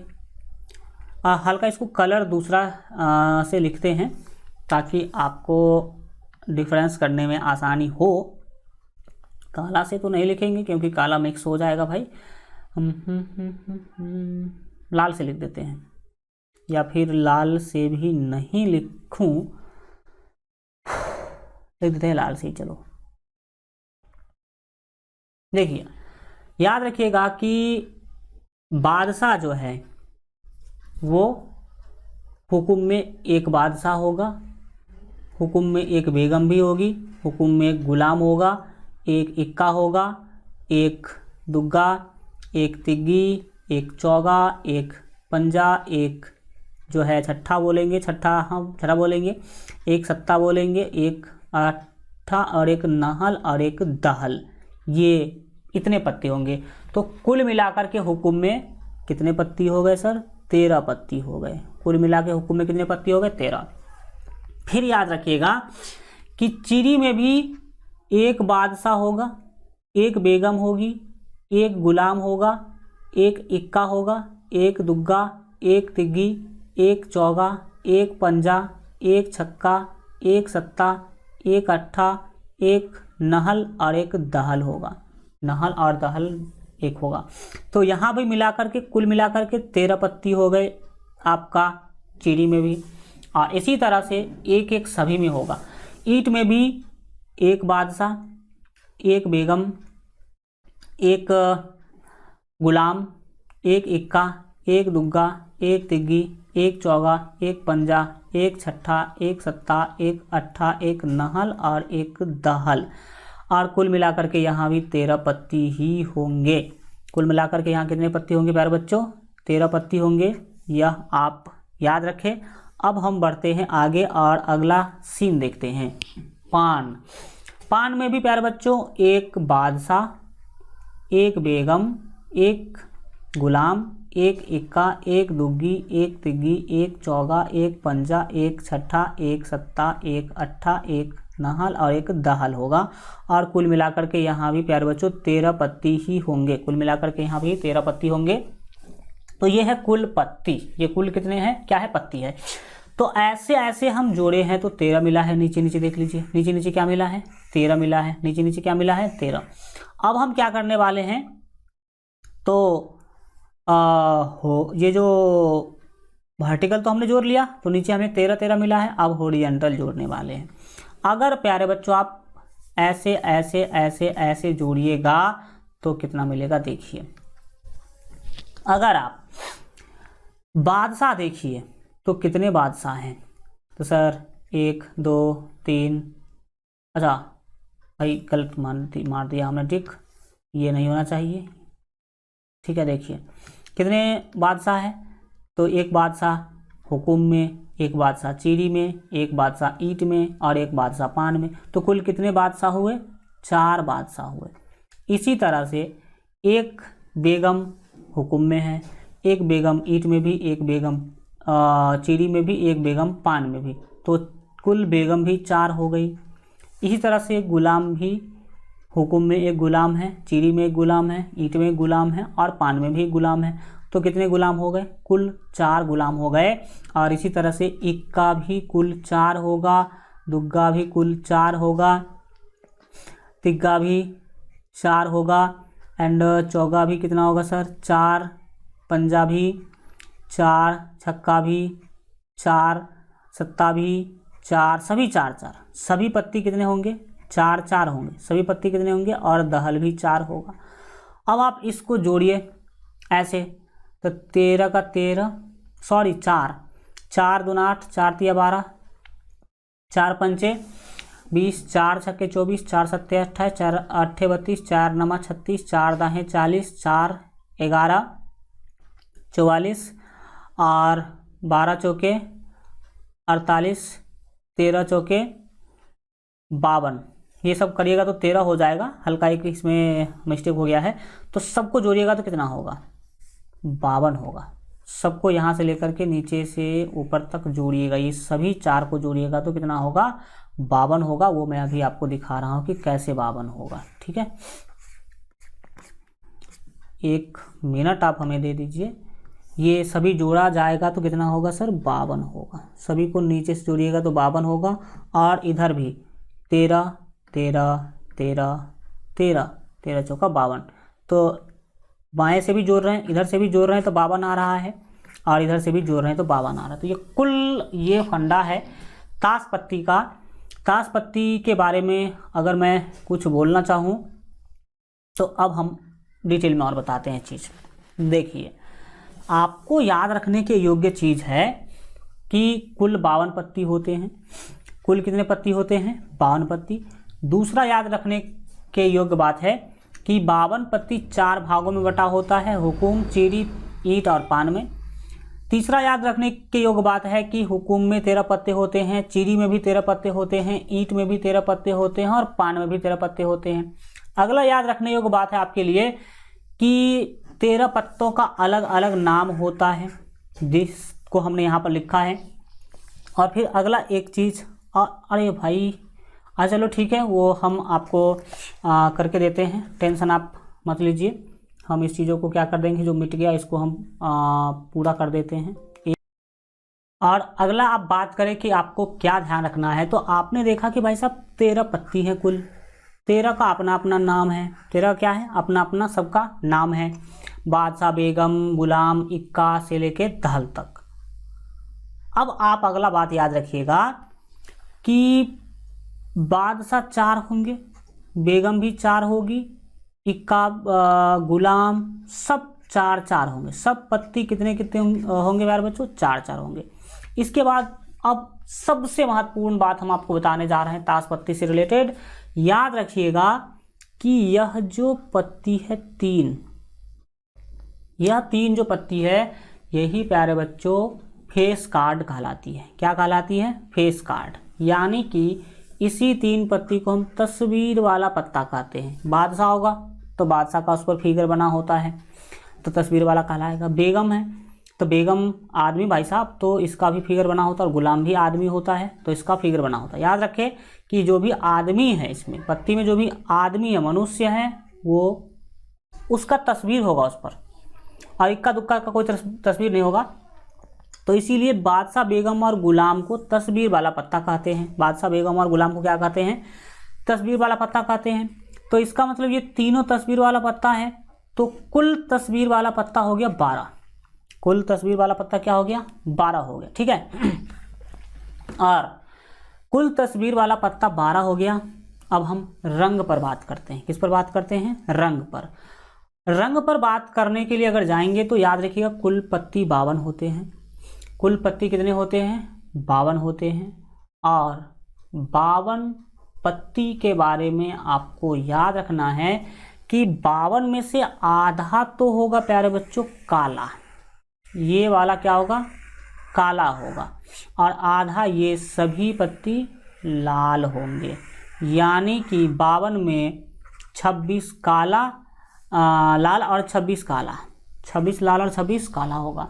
रंग के आधार पर अपने पूरे होल पत्ती के बारे में अगर पूछा जाए तो 26 लाल और 26 काला। इसके बाद देखिए बादशाह में, बादशाह 4 होते हैं, तो याद रखिए कि 2 बादशाह काला होगा और 2 बादशाह लाल होगा। 2 बादशाह काला होगा, 2 बादशाह लाल होगा। इसी तरह से 2 बेगम भी काली और 2 बेगम लाल।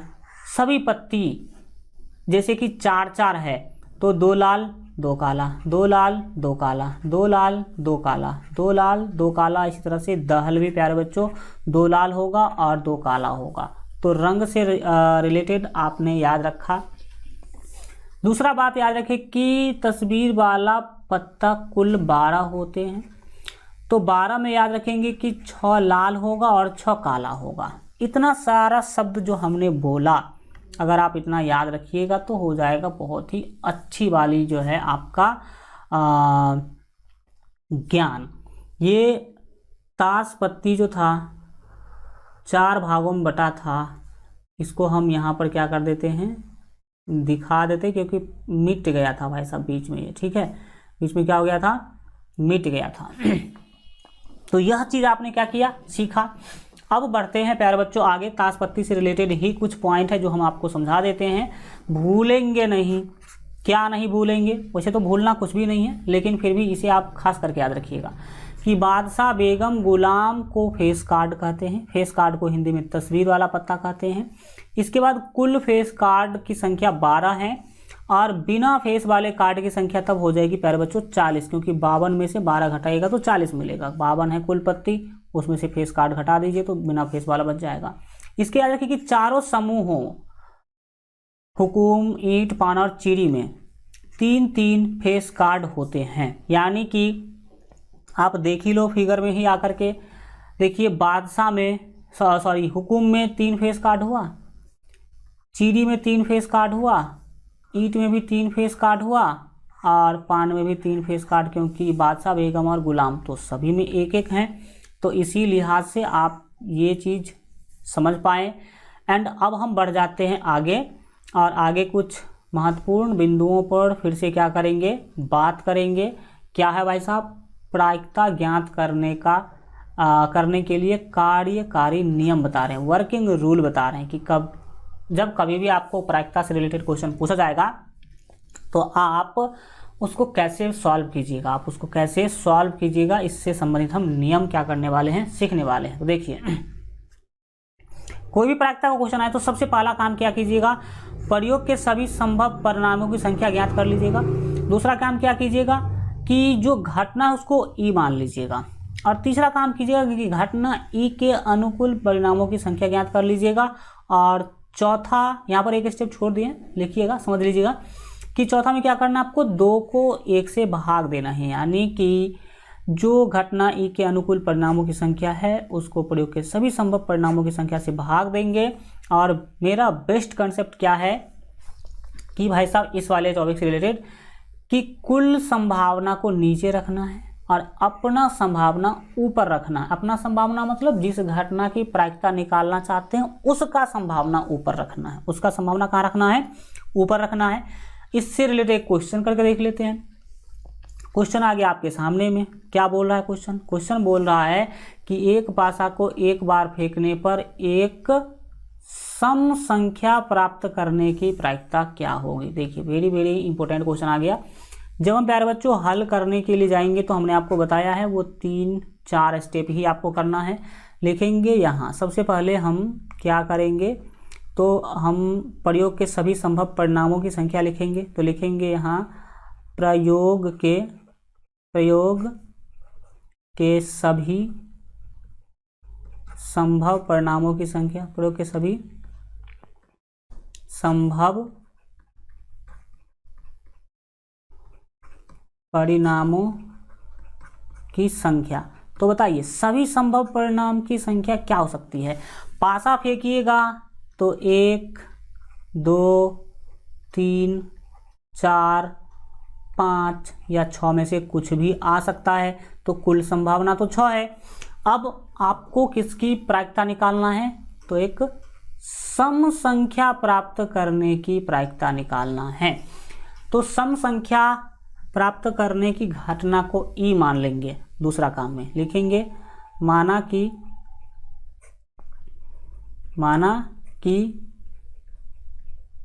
सम संख्या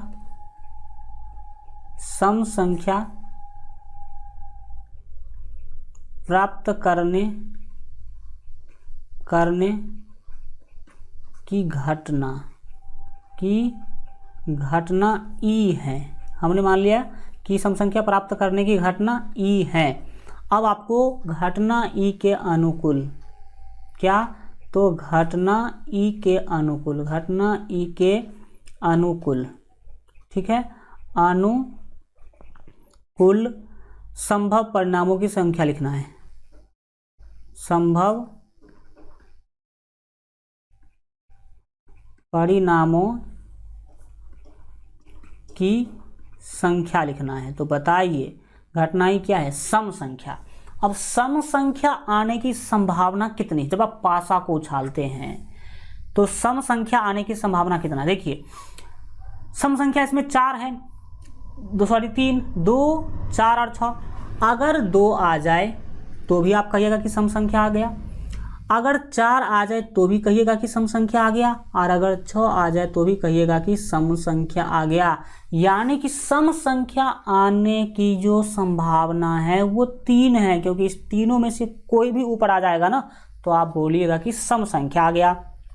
तो इसीलिए घटना ई के अनुकूल संभव परिणामों की संख्या जो है यहाँ पर 3 हो जाएगी। अब दूसरा बात याद रखिए कि प्रायिकता निकालने के लिए जब कभी भी तो यह 3 चीज़ आप जरूर कर लीजिए, और चौथा चीज़ आप प्रायिकता निकाल लीजिए ई का। लिखेंगे इसीलिए पी ई बराबर, पी ई मतलब घटना ई की प्रायिकता। तो घटना ई की प्रायिकता निकालने का सूत्र क्या है, प्रयोग के सभी संभव परिणामों की संख्या नीचे लिखना है और घटना ई के अनुकूल संभव परिणामों की संख्या ऊपर लिखना है। यहाँ से आपको जो वैल्यू मिलेगा, मान लीजिए कि 3 का 3 और 3 दूना 6 मिला, यानी कि 1/2 मिल गया। क्या मिल गया? 1/2। और 1/2 आंसर लिख सकते हैं, या इसे आप दशमलव में 0.5 भी लिख सकते हैं। तो यह फाइनल क्या हो गया? आंसर हो गया। अब आप देख लीजिए बट्टा में या दशमलव में। बट्टा में देखिए 1/2 है, नीचे वाला बड़ा ऊपर वाला छोटा है। दशमलव में देख लीजिए कि 0.5 ही है। तो यह शब्द आप याद रखें कि ऐसे हम किसी भी घटना का प्रायिकता क्या करेंगे? निकालेंगे। दूसरी बात है 1/2 का मतलब आधा होता है। जब पासा फेंकते हैं तो आधा संभावना सम संख्या आने की है और आधा संभावना विषम संख्या आने की है, क्योंकि 3 सम संख्या है और 3 विषम संख्या है। इस तरह से आपका पूरा कंसेप्ट जो है आज के क्लास में हो गया खत्म। तो हम आज कंसेप्ट ही रखेंगे और क्वेश्चन अगले क्लास से हम लोग क्या करेंगे? बनाना शुरू करेंगे। तो आशा करते हैं कि आप लोगों को ये जो आज का क्लास है वो अच्छा लगा होगा। Thank you so much. मिलते हैं अगले क्लास में, तब तक अपना ख्याल रखें और LGR स्टडी देखते रहिए। Good bye, take care. मिलेंगे अगले क्लास में। और सेशन को लाइक करके अपने दोस्त भाई बहन में शेयर कीजिए, बताइए सभी को कि कैसे यहाँ पर जो है क्लास लिया जा रहा है, कितना बेहतरीन क्लास चल रहा है। LGR स्टडी ऐप डाउनलोड नहीं किए हैं तो जरूर डाउनलोड कर लीजिएगा, और पेड कोर्स जो भी बच्चे ज्वाइन नहीं किए हैं तो जरूर ज्वाइन कर लीजिएगा। Good bye, take care.